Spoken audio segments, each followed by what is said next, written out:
The NFL draft is in the books, but we still got to talk about those teams that came out as winners in this year's 2026 NFL draft.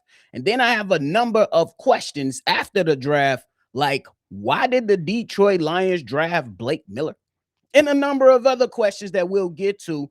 But before we talk about it and break it all down, you already know you got to hear the music first. Welcome to your number one spot for all NFL news and content, NFL Central.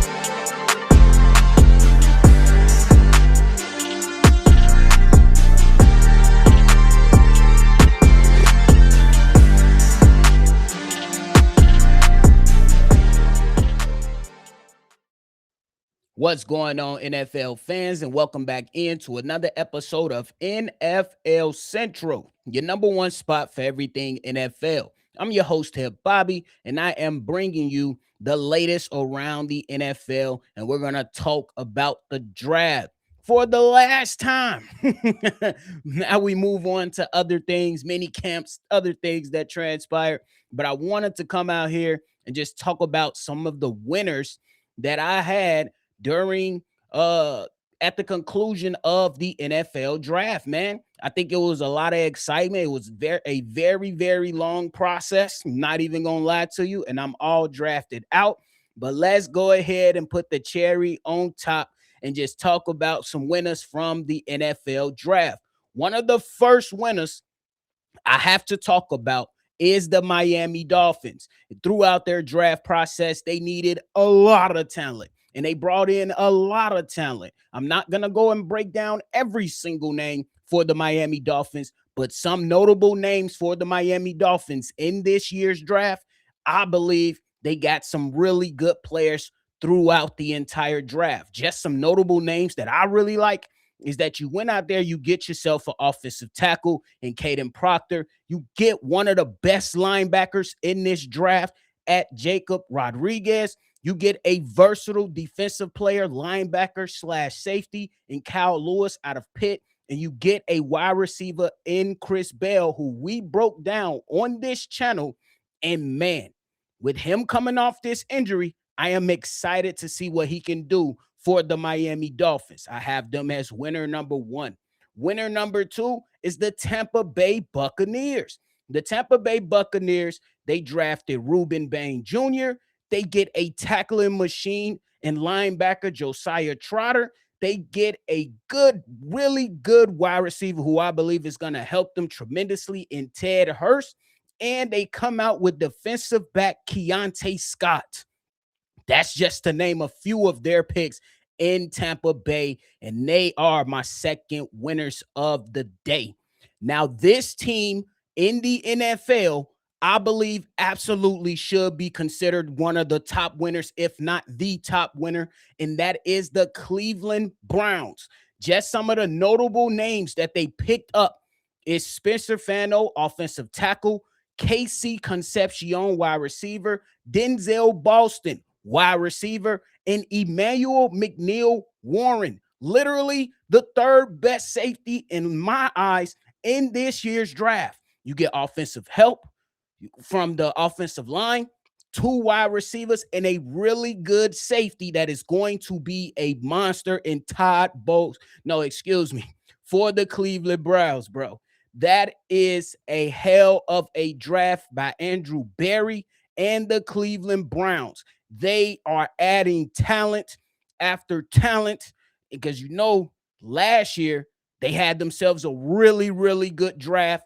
If you move past the Shedeur Sanders stuff, last year you get Harold Fanning, the tight end, you get Mason Graham, you get linebacker Carson Schlesinger, and now you just add on Emmanuel McNeil Warren and all that stuff offensively. Hopefully they can get some good quarterback play out of Deshaun Watson or Shedeur Sanders, man. Please, because that defense and these offensive weapons that are now going to be joining this team, they can very well help them win football games. We'll see how far the Cleveland Browns can go or what they could possibly become. But nonetheless, really good draft by the Cleveland Browns the last 2 seasons, man.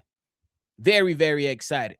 Obviously, there's a number of other ways that we could go with this and talk about some other winners or some winning picks, but I'm going to just top it off right there and just put the cherry on top by leaving those 3 names: the Cleveland Browns, the Tampa Bay Buccaneers, and the Miami Dolphins. Let me know how you feeling about that, and mention a winner that you thought, in your eyes, won the day, or at least, can go out there and celebrate a little bit with their draft selections. Good job by these 3 teams. Let me know which team you had your eye on and what did you like about what they did. Now, I want to talk about some of the biggest questions that I have coming after, now that the draft is over. Now that the draft is over, I have a number of questions. That's my thing. I like to ask a lot of questions and like why certain teams are doing different things. Why did they go and do this instead of that? Why do you go against the consensus? Why did you do, some of those things? But let's kick it off. Why on God green earth did the Detroit Lions draft offensive tackle Blake Miller? It's my first question. Honestly, maybe fits the style that they want, maybe has the character that they like, but I feel like you could have waited a little bit for that. That's just me. Definitely wasn't viewed as the best offensive tackle in this draft. But if it's a fit for you, I guess you got to go out there and strike, right? I don't know. Maybe that was a team, the Detroit Lions. I thought that they would be interested in Dylan Thieneman out of Oregon, the safety, potentially. Maybe, I don't know. But they say no. They go against the grain, and they draft Blake Miller. Cool. It's not the first time that they've done something that the consensus is scratching their head about. Just remember a couple years ago, they drafted Jahmyr Gibbs, and everybody's like, why so high? And look how that turned out for the Detroit Lions. Maybe this is something that works out well for them as well. However, I still got to ask, why did you draft them when you need another pass rusher on the side of Aiden Hutchinson? They did go out there and get Derek Moore, but in that spot that you was at, you don't think you could have got a better one? We'll see what happens once the games start being played. Now I have another question that I have to ask regarding my Chicago Bears. You only drafted 1 defensive lineman, bro. What we doing? Y'all only drafted 1 defensive lineman, knowing that the biggest need from last year was pass rush. Are we really going to sit here and bank on Montez Sweat, Deo Ndingbo, who's motivated, by the way, and a bunch of guys that you signed over the offseason to generate this pass rush that a lot of Chicagoans want to see the Chicago Bears generate? They only drafted 1 defensive tackle.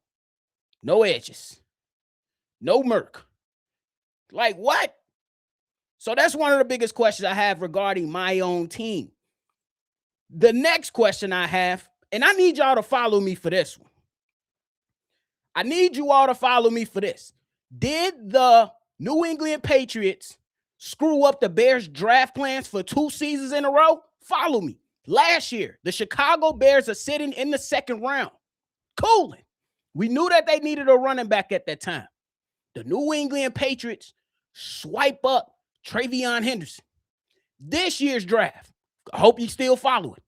The Bears are sitting pretty, waiting for the edge, waiting for the pick.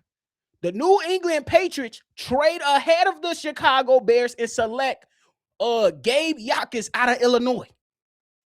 And I think the Bears were going to select him if he fell to him. So did the New England Patriots screw up the Chicago Bears draft 2 seasons in a row? I got to ask that question, bro. I have to ask that question, bro. Because if Gabe is there for the Bears, I think they select him. I think that was their guy.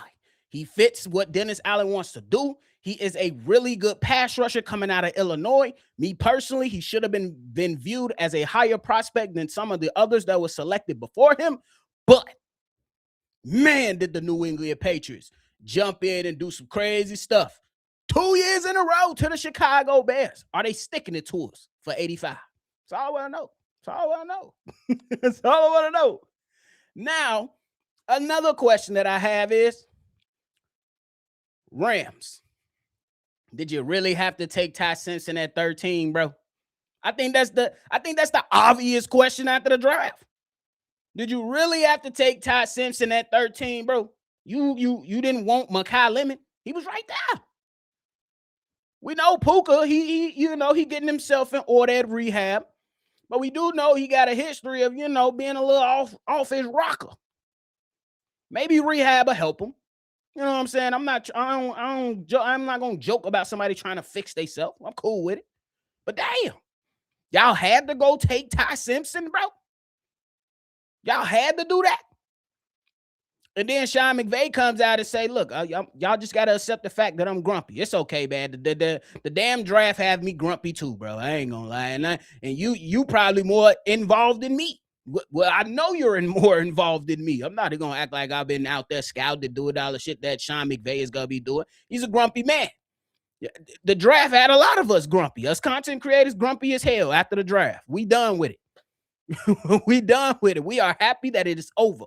And now we can continue on to see how teams are going to reshape their rosters and how teams are going to get prepared to match up for the season. I believe we have a schedule release coming up in a couple weeks. So that's going to be something fun. But man, Rams, did y'all really have to draft Ty Simpson at 13? And then there's a theory I got to dive into that the guy making the selection for Ty Simpson is cool with Ty Simpson peoples. Hold on, y'all. Hold on. But in a football sense, you kind of understand it a little bit. It makes a lot of sense. Like in a football sense, Matthew Stafford might be gone. You want to have a guy that you can come in and have sit down, not necessarily start unless Matthew Stafford goes down with injury. And then when Matthew Stafford ultimately retires, which he potentially can do at the end of this season, if he wins the championship in SoFi, which will be crazy, he could retire after that. And Ty Simpson, who you had, he sat a year, learned from a Hall of Fame quarterback, and now you ain't got to worry about looking for another quarterback, and you get some money on that return because Matthew Stafford finna be off the books, and you can stack this roster somehow. It's great in a football sense. But I got to ask the question one more time. Did y'all really have to draft Ty Simpson at 13? I got to ask the question, man. I have to ask the question, bro. And then it's just a couple other things. And some of the things that I actually liked during this draft is that the Kansas City Chiefs, they traded up and got their guy in Mansour Delane. I do like that the Jets, they had an incredible first round. Incredible. David Bailey, Kenyon Sadiq, Omar Cooper, really, really good for a team that needs everything. Literally everything. So I think that was a good moments from a lot of teams. Definitely some head scratches for a number of teams as well. Like the Minnesota Vikings. Why on God's green earth did you draft Caleb Banks? I'm not saying you shouldn't have drafted him at all, but when you took him in the first round, this is a guy that coming off a bad foot and getting healthy. I ain't counting the guy out because he could very well be effective for Brian Flores. It's just a question, bro. It's just a question.